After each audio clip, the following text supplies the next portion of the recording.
साधू मंडळी प्रेमाने बोला, धन निरंकारजी।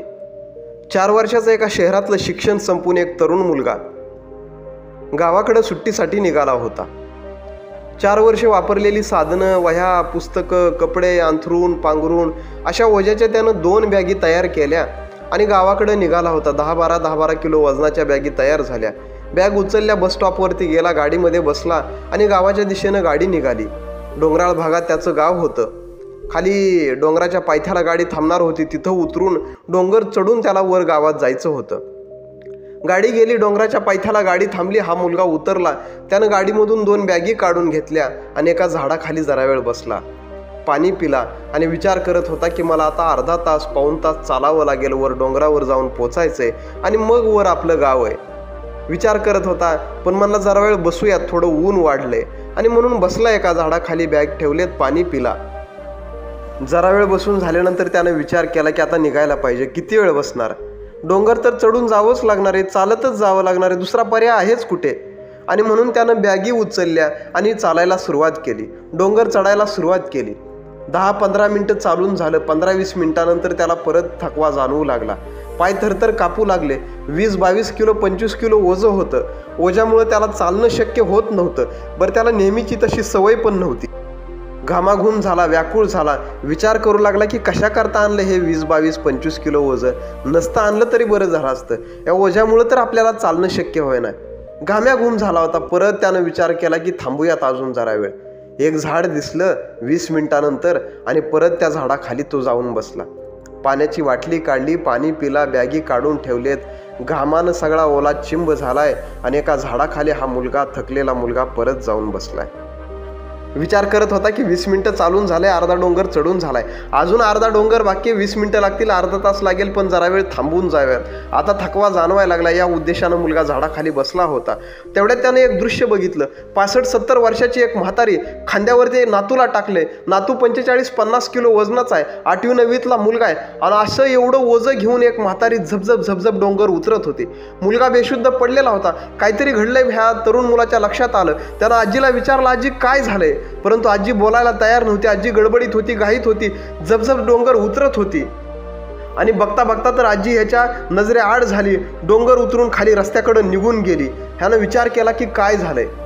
त्याला कळेन असं झालं की वर घरामध्ये, वर गल्लीला काहीतरी घडलंय, वर गावात काहीतरी घडलंय, मुलाला काहीतरी झालंय आणि म्हणून ही आजी त्याला घेऊन, खांद्यावरती घेऊन खाली डोंगराच्या पायथ्याला गेली।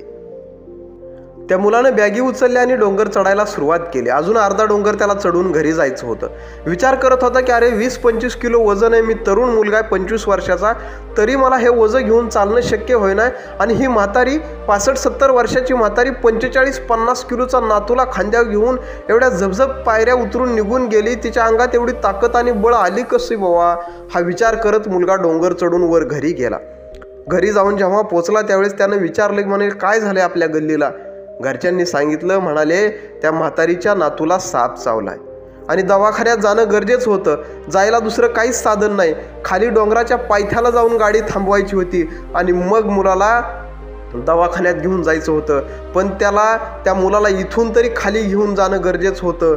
म्हणून म्हातारीनं खांद्यावरती नातू टाकला आणि म्हातारी डोंगर उतरून खाली गेली, दवाखान्यात घेऊन गेली म्हणे। घरच्यांकडून त्याला कळलं।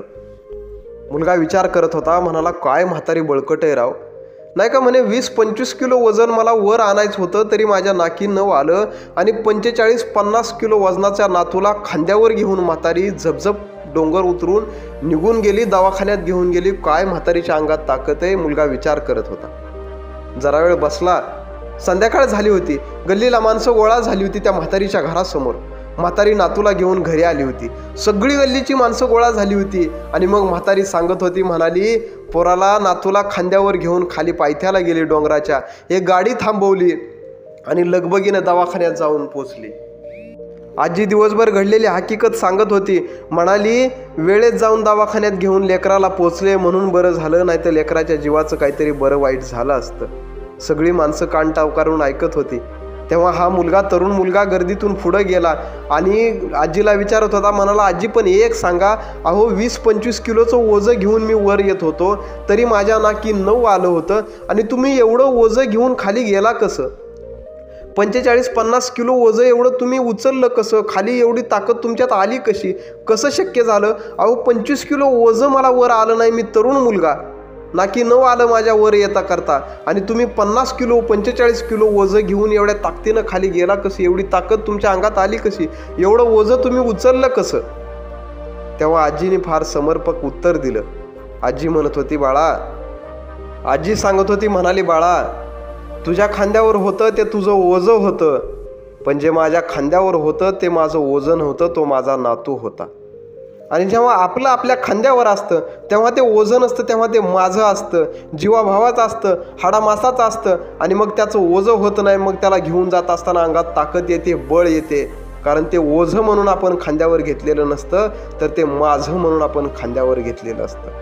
ते माझं होतं, जे माझ्या खांद्यावर होतं ते माझं होतं, आणि जे तुझ्या खांद्यावर होतं ते तुझं फक्त ओझं होतं. आणि म्हणून तुझे पाय थरथरत होते, म्हणून तुझ्या नाकी नवं आलं, म्हणून तुला चालणं शक्य नाही झालं. पण माझ्या अंगात बळ आलं, कारण माझ्या खांद्यावर घेतलेलं माझं ओझं नव्हतं, तर ते माझं होतं, माझा नातू होता, माझ्या जीवाभावाचा होता, म्हणून माझ्या अंगात ताकद आली, म्हणून माझ्या अंगात बळ आलं. मित्रांनो, खूप विचार करण्यासारखी गोष्ट आहे आणि गांभीर्यानं बोध घेण्यासारखी ही घटना आहे. जीवन जगत असताना बऱ्याच गोष्टींचं आपल्याला ओझं होतं. कधी कधी एखाद्या सेवेचं ओझं होतं, कधी कधी जबाबदारीचं ओझं होतं, कधी कधी आईवडिलांचं ओझं होतं, कधी कधी जीवाभावाच्या माणसांचं ओझं होतं, कधी कधी सासू सासऱ्यांचं ओझं वाटू लागतं. अशा अनेक जबाबदाऱ्या, अनेक घटना आहेत, त्यांचं कधी कधी आयुष्यामध्ये ओझं वाटू लागतं. तेव्हा आपण हा विचार करायला पाहिजे त्या ठिकाणी थांबून, मला ज्या गोष्टीचं ओझं वाटतंय त्याच्यातलं माझं पण तर हरवलं नाही ना. माझं पणच हरवलेलं असतं म्हणून तर त्या गोष्टीचं ओझं वाटू लागतं. सेवेचं ओझं वाटायला नको, जबाबदारीचं ओझं वाटायला नको, जीवाभावाच्या माणसांचं ओझं वाटायला नको. ते ओझं म्हणून खांद्यावर घ्यायचं नाही मित्रांनो, ते माझे म्हणून खांद्यावर घ्यायचं. सेवा माझी आहे, जबाबदारी माझी आहे, हे जीवाभावाची माणसं सांभाळणं माझी जबाबदारी आहे, हे माझे म्हणून खांद्यावर घ्यायचं. मग आयुष्यात कधी ओझं होत नाही. साधू संत महात्म्यांनी, गुरुपीर पैगंबरांनी समाजाप्रती सेवा निभावत असताना, जबाबदारी निभावत असताना माझे म्हणून खांद्यावरती घेतलं, ओझे म्हणून खांद्यावरती नाही घेतलं. किती उदाहरणं बघितली आपण. सद्गुरू बाबा हरदेव सिंहजी महाराज, युगप्रवर्तक बाबा गुरुबचन सिंहजी महाराज, शहनशाह बाबा अवतार सिंहजी महाराज, सविंदर माताजी असतील, राजमाताजी असतील, आत्ता सद्गुरू माता सुदीक्षाजी असतील, माझे म्हणून सगळं खांद्यावरती घेतलं. ओझं यांना कधी कुठल्या गोष्टीचं जाणवलंच नाही. आणि जेव्हा माझे म्हणून आपण खांद्यावरती घेऊ, यांच्या सगळ्या जगण्या वागण्यातून आपण सुद्धा हा बोध घ्यायला पाहिजे की जेव्हा काही वाट्याला येईल, सेवा येतील, जबाबदाऱ्या येतील, तेव्हा त्या माझ्यात म्हणून आपण आपल्यावरती घेतल्या, खांद्यावरती घेतल्या पाहिजेत. ओझं म्हणून घेतलं तर मित्रांनो मग पाय थरथर कापतील. माझे म्हणून खांद्यावरती घेऊयात, तर मग जगामध्ये प्रेम निर्माण होईल, आनंद टिकून राहील, जिव्हाळ्याच्या, आपलेपणाच्या भावना जिवंत राहतील, आणि मग प्रत्येक गोष्टीमध्ये आनंद निर्माण होईल. मग कसल्याही गोष्टीचं ओझं होणार नाही, कारण माझं पण प्रत्येक गोष्टीमध्ये जिवंत राहिलेलं असेल.